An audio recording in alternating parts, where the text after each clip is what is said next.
నేను chip design మీద work చేస్తానండి. నేను యూఎస్లో ఉంటాను. ఆ, చిప్ డిజైన్. నేను లాస్ట్ టైం యాక్చువల్లీ మీరు మాట్లాడినట్టున్నారు కదా. లేదు లేదు, నేను మాట్లాడలేదు ఎప్పుడు. నేను యాక్చువల్లీ ఏం జరిగిందంటే మా వైఫ్ రిజిస్టర్ అయింది కోర్సు ఓకే. నా డిసెంబర్లో. తను ఏదో మ్మ్. ఈ షెల్ స్క్రిప్టింగ్ స్టార్ట్ చేస్తే నేను పక్కన ఏదో వింటా ఉన్నాను. వింటా ఉంటే ఇదంతా కొంచెం ఇంట్రెస్టింగ్ అనిపించింది అనమాట. షెల్ అంటే మేము యాక్చువల్లీ షెల్ స్క్రిప్టింగ్ అని బాగా వాడుతూ ఉంటాం. మ్మ్. తెలియని అవన్నీ తెలుస్తూ ఉన్నాయి. సో ఇంకా అలా ఇంట్రెస్ట్గా నేను పక్క నుంచి చూస్తూ ఉన్నా. నేను ఇంక రోజు ఏదో ఇది బాగా ఇంట్రెస్టింగ్ ఉందని చెప్పి నేను ఏదో వీడియోస్ చూస్తూ ఉన్నాను అనమాట. ఇవన్నీ ఓకే.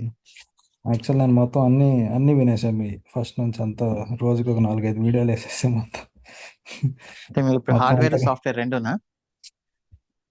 ఆ, అంటే హార్డ్వేర్ సాఫ్ట్వేర్ రెండు కాదు. నేను కంప్లీట్ చిప్ డిజైన్ అండి చేసేది. కాకపోతే మేము విఎల్ఎస్ఐ. VLS okay. సాఫ్ట్వేర్ చేసి హార్డ్వేర్ చేసినా కానీ మొత్తం మేము పక్కన స్క్రిప్ట్లు ఇవన్నీ బాగా రాస్తూ ఉంటాం. Python scripts, shell scripts embedded C. లేదండి. అదేం చేయం. కంప్లీట్ అదేంటంటే మేము సైంటిఫిక్ ఇమేజ్ సెన్సర్స్, ఇంకా స్టాండర్డ్ సెల్స్ అలాంటివి చేసేది. ఓకే. సో చిప్ డిజైనా, చిప్ కి ప్రోగ్రామింగ్? చిప్ డిజైన్ అండి. చిప్ డిజైన్ అయినా ఓకే. మేము చాలా లాగ్స్ అవన్నీ ఆ, చూస్తూ ఉండాలి. అంటే మోస్ట్లీ వర్క్ అంతా ఈ స్క్రిప్ట్లో వాటిల్లోనే ఉంటుంది. అంటే అంతా ఆటోమేట్ చేయటం వాటిలోనే ఉంటుంది. ఓకే. సో నేను electronics engineer actually. But electronics చూశానండి. లోకి వెళ్ళకుండా ఎక్కడికో వచ్చి ల్యాండ్ అయ్యాను. అదే Yeah. మీ అన్ని ఇప్పుడు చూశాను. ఇండియాలో ఇప్పుడు ఎలక్ట్రానిక్స్ బాగా పెరుగుతున్నట్టుందిగా. అవునవునవును, ఇండియాలో బాగా షిఫ్ట్ ఫ్యాబ్ అని. అవుతున్నాయి జాబ్ కూడా. ఓకే. అవునవును. నేను యూఎస్లో ఉంటానండి మేము యాక్చువల్లీ. Nice nice. నేను ఇంటెల్కి వర్క్ చేస్తాను. సూపర్. అంతా చాలా బాగా చెప్పారండి actually. Thank you so much. So basically నాకు ఒక డౌట్ ఏంటంటే యూజువల్ అంటే లైక్ మన ఇండియాలో obviously population is very huge and competition కూడా చాలా, అంటే లైక్ ప్యాకేజెస్ వైజ్ కూడా లైక్ చాలా మంది ఏంటంటే మేజర్ కంపెనీస్ ఒక సీనియర్ కి ఇంత శాలరీ అంటే లైక్ హ్యూజ్ ప్యాకేజ్ ఇచ్చే బదులు అదే సీనియర్ ప్లేస్ లో ఒక 3-4 మెంబర్స్ ని రీప్లేస్ చేసేస్తారు కదా. చాలా అంటే ఫ్యూ కంపెనీస్ అలా చేస్తుంటాయి కదా యూజువల్ గా. సో అంత ఓకే. కాంపిటీషన్ అనేది ఉన్నప్పుడు అసలు ఈ 30 days నోటీస్ పీరియడ్ అసలు అంటే అసలు ఎందుకు వాళ్ళు 3 months అనేది అగ్రి చేయరు? అంటే ఆబ్వియస్లీ అంటే ఈ మంత్స్ ఈ గ్యాప్ లో అంటే లైక్ వేరే ఏదైనా మల్టిపుల్ ఆపర్చునిటీస్ మనం ట్రై చేస్తూ ఉంటాం, దట్స్ ద ఓకే.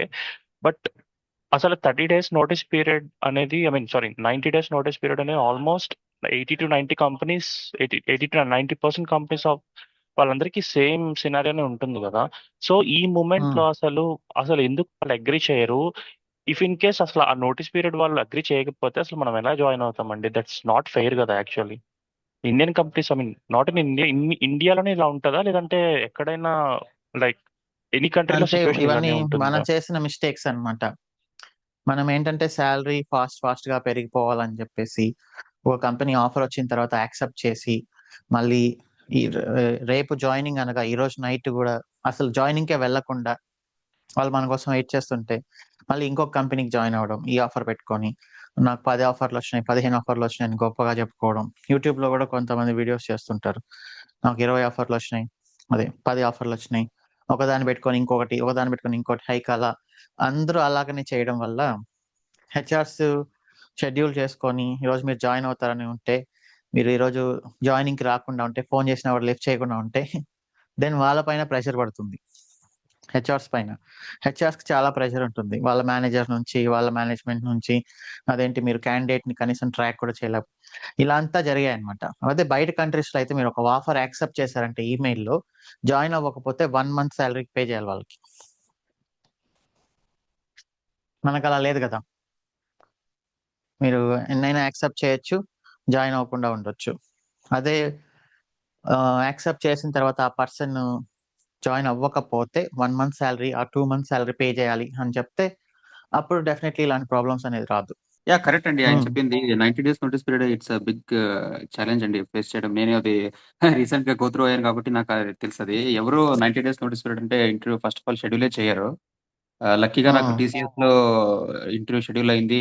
టీసీఎస్‌లో ఈ ఇంటర్వ్యూ క్లియర్ చేశాను. 90 డేస్ అన్నా కూడా వాళ్ళు యాక్సెప్ట్ చేసి ఆఫర్ రోల్ ఔట్ చేశారు. తర్వాత ఇక్కడ రిసిగ్నేషన్ చేసి ఇట్లా కాగ్నిజెంట్ క్లియర్ చేశాను. జేపీ మార్గన్ క్లియర్ చేశాను. నేషనల్ ఆస్ట్రేలియన్ బ్యాంక్ క్లియర్ చేశాను. నేషనల్ ఆస్ట్రేలియన్ బ్యాంక్ ఇంకా ఉమ్, రోల్ ఔట్ అవ్వలేదు గానీ, అది కూడా క్లియర్ చేశాను.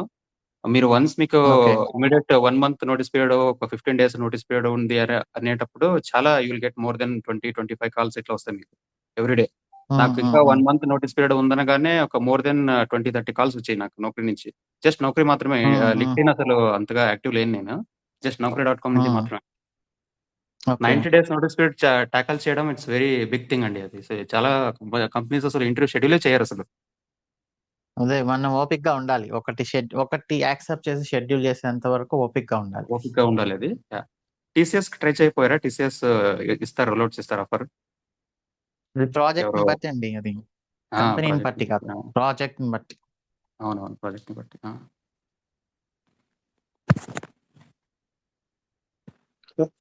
సరే ఇవన్నీ తర్వాత మీరు ఫస్ట్ అయితే రెడీగా ఉన్నారనుకోండి. బాగా స్కిల్ నేర్చుకొని ఒక 3 మంత్స్ యాక్సెప్ట్ చేయడానికి యాక్సెప్ట్ చేసి ఒక ఇంటర్వ్యూ కండక్ట్ చేస్తే మీరు అది క్లియర్ చేసేలాగా ఉండాలి.